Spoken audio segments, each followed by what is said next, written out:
Palembang viral. Agung melaporkan seputaran berita Sumsel. Saat hendak dikonfirmasi wartawan, kepala tukang menantang, wartawan tidak takut diadukan dan dinaikin beritanya.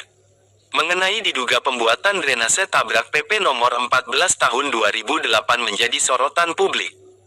Pembangunan drainase saluran air perumahan Gria Revari Indah Lorong, Kurma 2 nomor 6 Blok D5 Bukit Baru Kecamatan Ilir Barat 1, Kota Palembang, dan pembangunannya pun diduga asal jadi saja.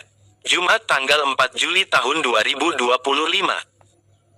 Saat melakukan penelusuran terhadap adanya informasi dari warga yang tidak mau disebutkan namanya, bahwa dengan kegiatan pekerjaan pembikinan saluran drainase saluran air asal-asalan diduga pemasangan besi U8 banci merek JI jaraknya 30-40 cm yang menggunakan adukan pasir 6:1. Dan warga pun mengeluhkan atas pembikinan drainase saluran air tersebut yang tidak sesuai dengan spesifikasi mutu dan teknis kerja lapangan drainase saluran air, tutur warga. Saat media mencoba menanyakan kepada warga siapa kontraktor, katanya Yono, kepala tukang yang enggan menyebutkan namanya, dan ditanyakan kepada pekerja mana. Kontraktor Yono, pengawas lapangan, kepala tukang, dan PPTK David dari Dinas PUPR PSDA Kota Palembang ini dengan muka yang kurang sedap menjawab tidak tahu. Dan menantang wartawan saat hendak dikonfirmasi mau diadukan lajulah, mau dinaikin beritanya lajulah, kami tidak takut.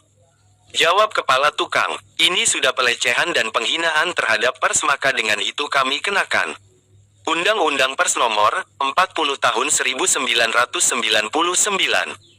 Dan coba kita tanyakan mana kotak P3K dan K3, kenapa pekerja tidak memakai helm rompi dan sepatu safety dalam pekerjaan tersebut. Kita cari informasi siapa kontraktornya, menghubungi salah satu dinas PUPR Kota Palembang, itu milik kontraktor Yono. Kepala tukang kita coba minta dihubungi pihak kontraktor Yono, kepala tukang PPTK-nya David melalui via telepon dijawab tidak punya untuk konfirmasi mengenai pekerjaan tersebut.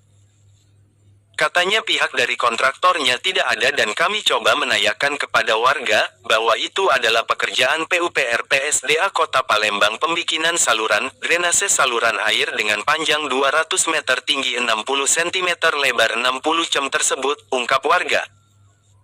Sehingga naiknya berita ini, tim penelusuran tidak sampai situ untuk menggali informasi. Kami pun mencari informasi kepada salah satu warga setempat berinisial E, bahwa kegiatan ini sudah berjalan 2 minggu sampai saat ini, dan yang kami kecewa dengan pekerjaan pembikinan saluran pemasangan besi drainase saluran air tersebut, asal jadi saja lagi kalau kita terjangkan pekerjaan tersebut mudah patah. Dan pihak kontraktor yang kami anggap dalam pekerjaan proyek tersebut maruf untuk memperkaya diri sendiri dengan mengambil keuntungan yang besar diperoleh oleh pihak kontraktor dan tidak sesuai dengan RAB teknis pelaksanaan pekerjaan di lapangan. Sudah jelas dalam aturan berdasarkan Undang-Undang Nomor 14 Tahun 2008 tentang Keterbukaan Informasi Publik KIP, juga dalam Peraturan Presiden Perpres Nomor 54 Tahun 2010 dan Perpres Nomor 70 Tahun 2012.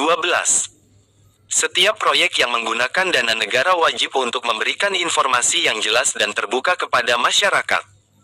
Pelanggaran terhadap undang-undang ini dapat dikenakan denda hingga 500 juta rupiah dan hukuman penjara maksimal 3 tahun penjara merupakan kewajiban sesuai dengan Kepres Nomor 80 Tahun 2003 tentang Pedoman Pelaksanaan Pengadaan Barang dan Jasa Pemerintah. Dilihat dari peraturan yang tertuang tersebut agar masyarakat mudah melakukan pengawasan terhadap pembangunan proyek dan anggarannya pun disertakan di papan informasi.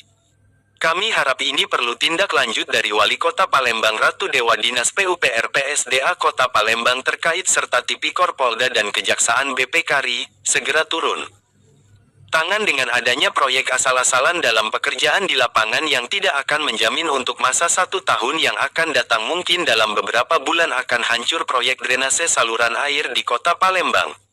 Agung, reporter Palembang Viral, melaporkan dari Palembang, Sumatera Selatan.